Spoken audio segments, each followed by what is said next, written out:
آج میں آپ کو اپنی کہانی سنانے جا رہی ہوں۔ میری شادی ایک نشے سے کر دی گئی کیونکہ میں ایک غریب باپ کی بیٹی تھی۔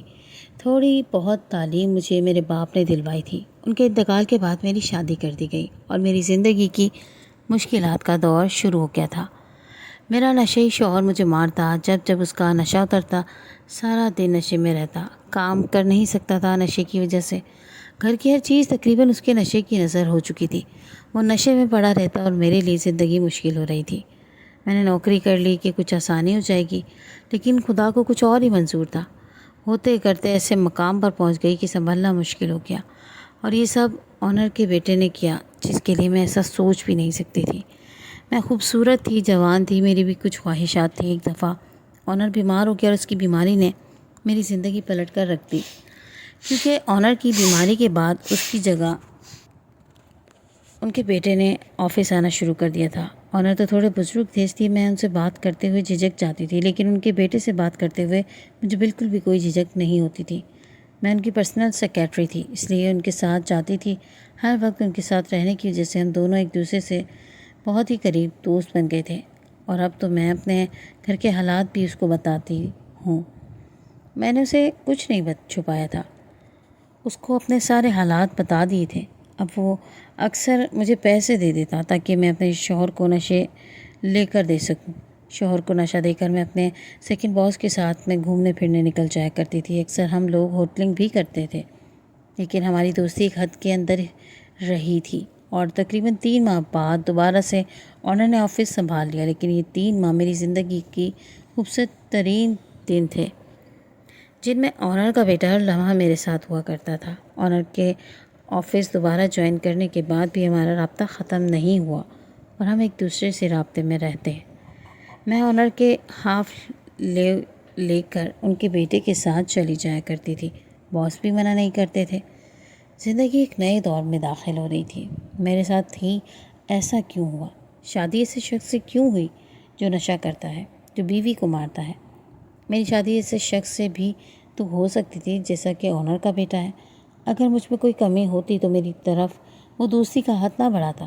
یہ میری زندگی میں آنے والا پہلا مرد تھا، اس سے میں کسی طور محبت کر ہی نہیں سکتی تھی، اس لیے میری زندگی میں محبت والا خانہ خالی تھا، جسے آہستہ آہستہ آنر کے بیٹے نے قدم جمانا شروع کر دیے۔ ہماری دوستی حد سے نکل کر محبت میں داخل ہو گئی۔ میں نے اس کی دوستی سے ہاتھ کھینچ لیا۔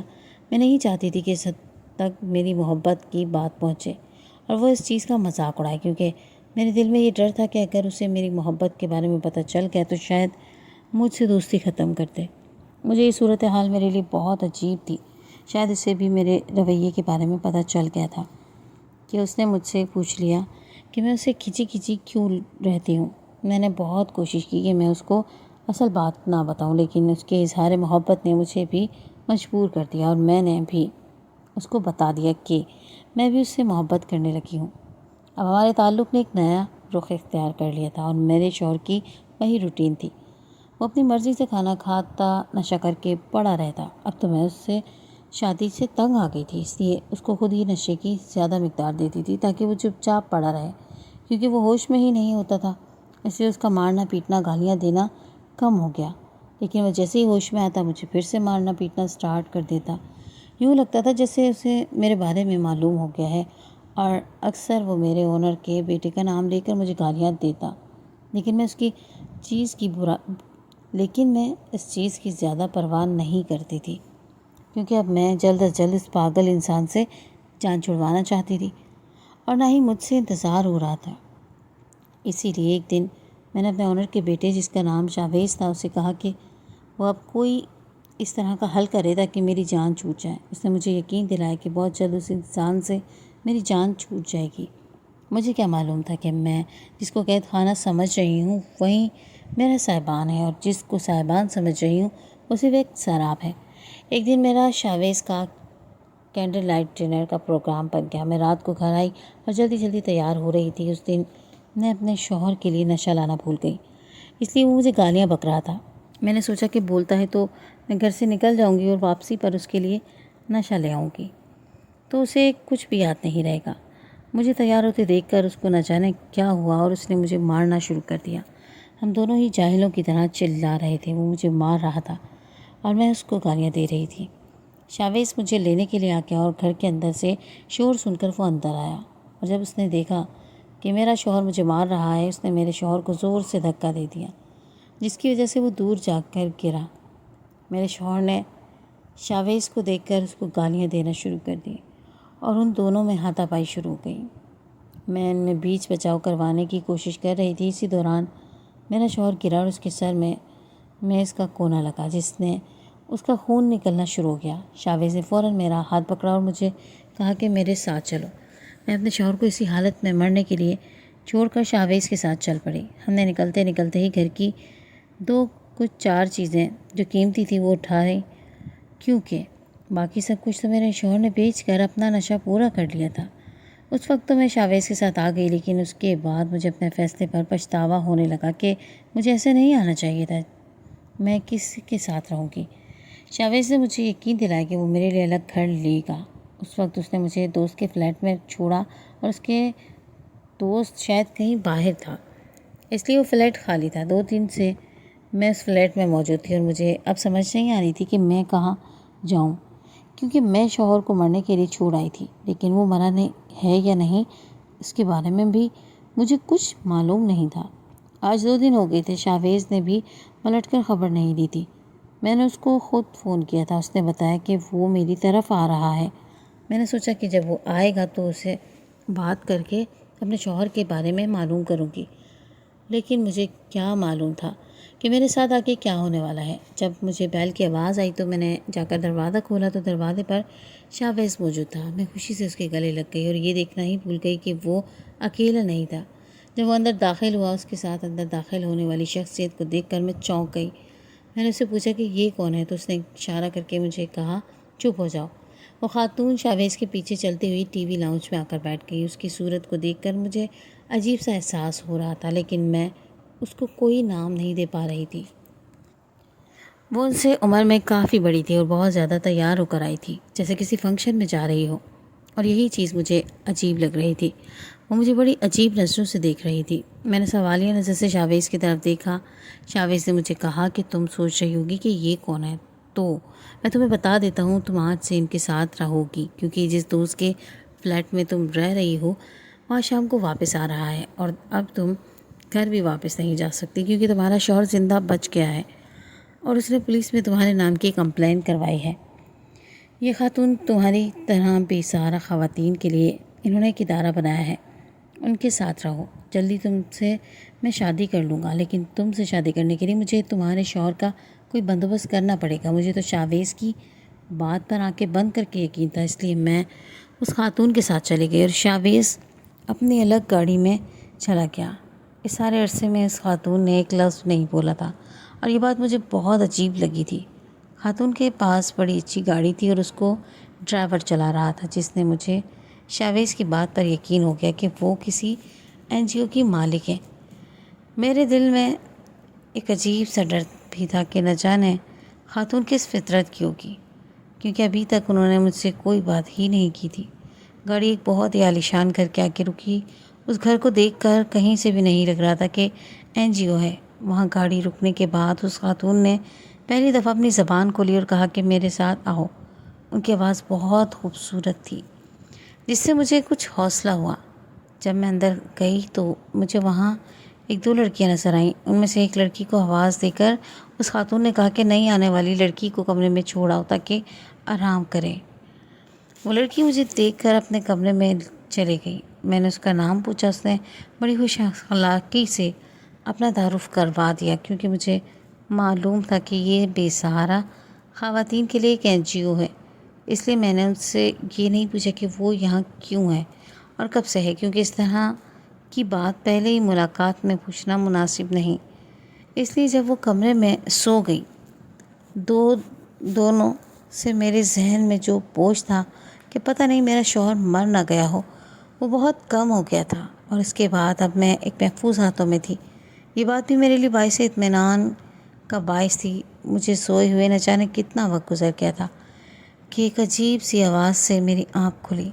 مجھے یوں لگا جیسے کہیں کوئی گانا گا رہا ہو، لیکن یہ کوئی حیرت کی بات ہوئی تھی۔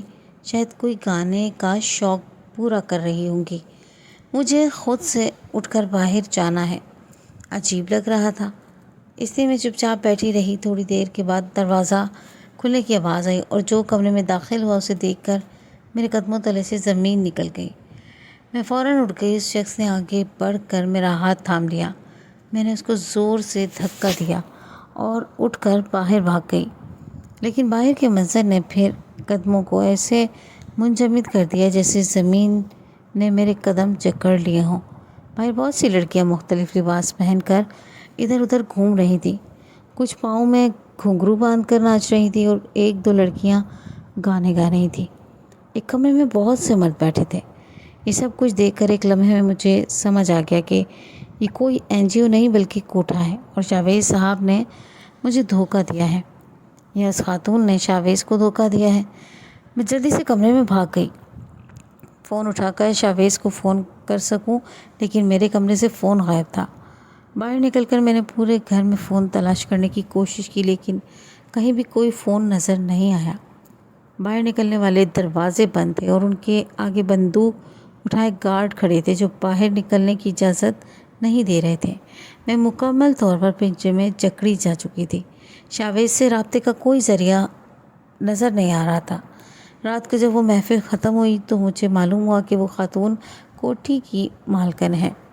مجھے اس کے سامنے پیش کیا گیا۔ اس نے مجھے کہا کہ تمہیں معلوم تو ہوگا کہ یہ کون سی جگہ ہے اور تم اپنے طور پر شاویز سے رابطے کی کوشش بھی کر چکی ہو، لیکن میں تمہیں ایک بات واضح الفاظ میں بتا دوں کہ شاویز کو معلوم تھا کہ میں کون ہوں۔ اس نے تمہاری باقاعدہ قیمت وصول کی ہے، اس لیے جو کچھ یہاں ہوتا ہے تم اس کے لیے حصہ بن جاؤ۔ تمہیں ناچ گانا بھی سکھا دیا جائے گا۔ میں نے کہا کہ میں یہ نہیں کروں گی، میں شادی شدہ ہوں، میں واپس اپنے گھر جاؤں گی، لیکن میرے ایک نہ سنی گئی اور مجھے زبردستی ناچنے کی تربیت دی جانے لگی۔ ان لڑکیوں نے مل کر مکمل طور پر میرا حلیہ بدل دیا۔ میں پہلے بھی سادہ نہیں رہتی تھی، لیکن اب تو میں خود کو آئینے میں دیکھ کر پہچان نہیں پا رہی تھی۔ میرے لمبے بالوں کو کاٹ کر ان کی عجیب سی شکل بنا دی گئی تھی، ان کو رنگ دیا گیا تھا، میرے چہرے پر نہ جانے کیا کیا لگا دیا گیا تھا کہ میں خود کو پہچان نہیں پا رہی تھی۔ ناچنے سے انکار کرتی تو مجھے مارتے، ایسے میں وہ اپنے شوہر کو ہی یاد کرتی جو صرف نشہ نہ ملنے پر مجھے مارتا تھا کہ اس کی موجودگی میں کم از کم میری عزت کو کوئی خطرہ تو نہیں تھا۔ شاویز سے پیار ضرور کیا تھا، لیکن کبھی بھی اپنی عزت کا سودا نہیں کیا تھا، اور وہی مجھے یہاں بٹھا گیا تھا۔ مجھے یقین نہیں آ رہا تھا، لیکن نہ ہی یہاں سے نکلنے کا کوئی راستہ سمجھ آ رہا تھا۔ مگر حیرت کی بات یہ تھی کہ وہ آدمی جو مجھے پہلی رات کمرے میں نظر آیا تھا، اس کے بعد مجھے کبھی نظر نہیں آیا، تو میں اس کی لاشعوری طور پر منتظر تھی۔ اس کی وجہ صرف یہ تھی کہ وہ آدمی اس پہلی بھی مجھے بہت دفعہ اپنے ارد گرد نظر آیا تھا۔ جب بھی میں شاویز کے کہیں جاتی تو وہ مجھے نظر آتا تھا اور مجھے محسوس ہوتا تھا جیسے وہ میری نگرانی کر رہا ہو، اور اس دن اپنے کمرے میں دیکھ کر مجھے کبھی نظر نہیں آ رہا تھا، اور یہ بات بھی میرے لیے باعث پریشانی بن رہی تھی کیونکہ وہ ایک ایسا انسان تھا جو جانتا تھا کہ میں شادی شدہ ہوں اور کم از کم وہ میری مدد کر سکتا تھا۔ میں نے اس جگہ سے بھاگنے کی بہت کوشش کی تھی، لیکن میری کوشش بھی بیکار ثابت ہوئی، اور اس دوران میں ایک ماہر رقاصہ بن چکی تھی، اور اب جب بھی میں رقص کرتی وہ آدمی مجھے کسی محفل میں نظر نہیں آیا تھا، اور اتنی بری جگہ رہتے ہوئے بھی ابھی تک میری عزت محفوظ تھی کیونکہ میں نے اسی شرط پر رقص کرنا قبول کیا تھا۔ لیکن میں یہ بھی جانتی تھی کہ یہ سب بھی وقتی ہے، اس لیے میری بات مانی تھی تاکہ میں ان کو تنگ نہ کروں اور آرام سے رقص سیکھ جاؤں۔ خوبصورت ہونا بھی کبھی کبھی آپ کے لیے بہت سے مسائل کھڑے کر دیتا ہے۔ میرے ساتھ بھی کچھ ایسا ہی ہوا تھا۔ شاویز نے پہلے میری خوبصورتی سے فائدہ اٹھاتے ہوئے مجھے بیچ دیا، اور اب میں دیکھ رہی تھی بہت دن ہو گئے وہ عورت مجھے اپنی نظر میں رکھتی، وہ ہر محفل میں موجود ہوتی۔ پہلے تو میں نے اس کی پرواہ نہ کی، لیکن اس کو اپنے پاس گھومتے دیکھا پھر مجھے خطرے کا احساس ہوا۔ مجھے معلوم تھا کہ اس کو صرف پیسے سے پیار ہے اور وہ میرا سودا کر لے گی، اور وہی ہوا۔ ایک رات میں اپنے رقص مکمل کر کے کمرے میں واپس آئی تو وہ ایک شخص میرے پیچھے پیچھے کمرے میں پہنچ گیا۔ میں نے بولا تم میرے کمرے میں کیوں آئے ہو؟ لیکن اس کی ایک ہی رٹ تھی کہ تمہاری قیمت دے کر آیا ہوں۔ میں نے کہا آپ کو میری شرط یاد ہے؟ تو اس نے کہا کہ تم ایک طوائف ہو، وہی کام کرو۔ میرے پاس تو اور کوئی راستہ نہیں تھا، لیکن میں نے بھی پھر اس کو زبردستی کمرے سے نکالنے کی کوشش کی اور اسے ہاتھا پائی میں کمرے کا دروازہ کھل گیا اور میں نے اس کو خود دھکا دے کر اپنے کمرے سے نکال دیا۔ جو ہی دروازہ بند کرنے کی کوشش کر رہی تھی تو میں نے اس شخص کو بہت تیزی سے اپنے کمرے کی طرف آتے دیکھا، جس کو میں اپنے آس پاس ہمیشہ دیکھتی آئی تھی اور جس کا مجھے انتظار تھا۔ اس نے مجھے دیکھا تو اپنے ساتھ موجود دوسرے لوگوں کو اشارہ کیا اور انہوں نے میری دہلیز پر پڑے ہوئے شخص کو اٹھایا اور گھسیٹتے ہوئے وہاں سے لے گیا۔ اس نے کہا کہ جلدی سے اپنا سامان پیک کرو اور اپنا حلیہ ٹھیک کرو۔ مجھے اس کی بات سمجھ نہیں آئی، اس لیے میں نے پوچھا کہ آپ کیا کہہ رہے ہیں اور آپ کون ہیں؟ اس نے کہا کہ میں جو کوئی بھی ہوں تمہیں یہاں سے نکالنے آیا ہوں۔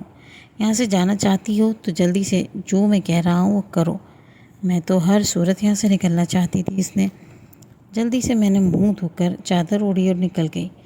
اس دفعہ میں اجنبی پہ بھروسہ کر رہی تھی، لیکن نہ جانے کیوں دل پہ یہ بات ماننے کو تیار ہی نہیں تھی کہ مجھے وہ دھوکہ دے گا۔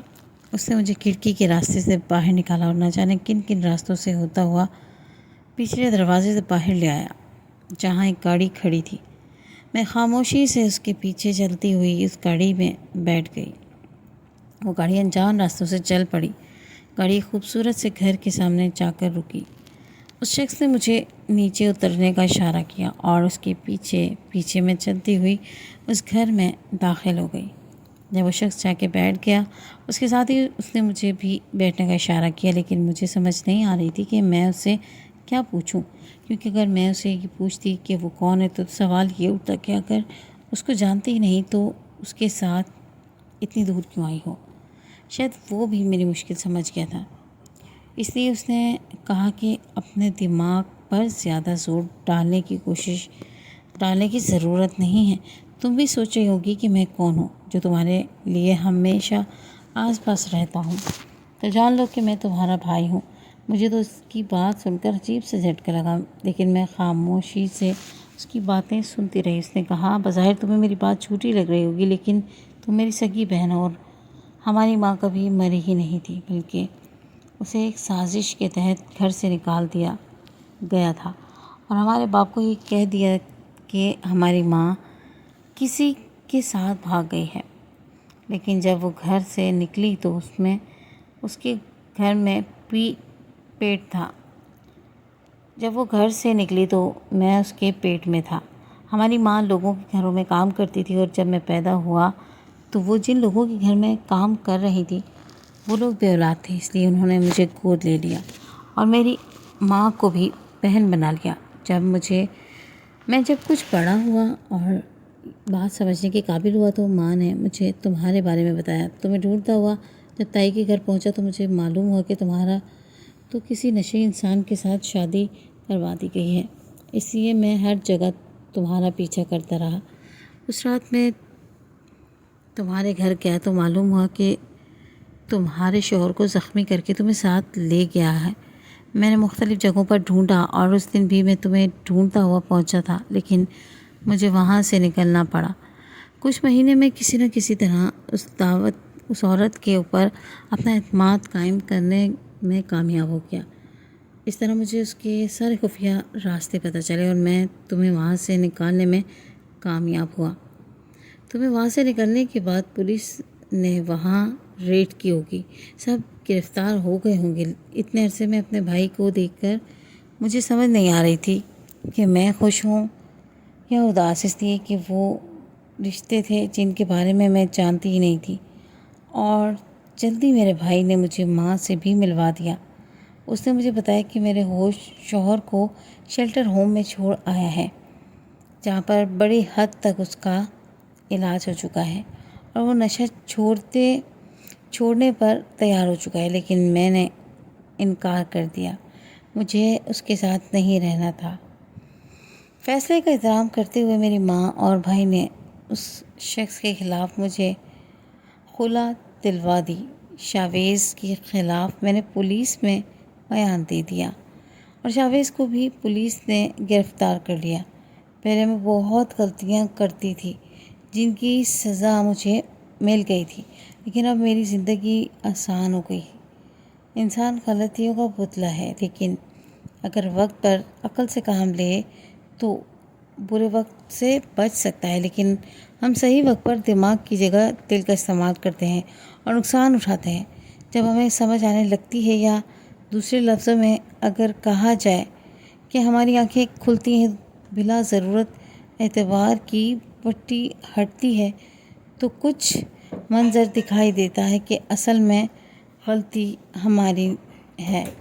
دماغ سے کام لینے کے بجائے دل کا استعمال کیا تو جو سامنے تھا وہ دیکھا نہیں گیا، جو دیکھنا چاہیے تھا بس وہ دیکھا۔ اس لیے احساس نہ ہو پایا کہ غلطی پر ہے، لیکن وقت پر آنکھیں کھل جانا اور منظر کا صاف ہونا بھی اللہ کی طرف سے ایک اشارہ ہے، مدد ہے جو ہمارے لیے آگے کی آسانی کا سبب بنتی ہے اور مشکل وقت سے نکلنے کی وجہ بھی بنتی ہے۔ اللہ ہم سب کو ہدایت، سوچنے سمجھ کی صلاحیت اور ہدایت عطا فرمائے۔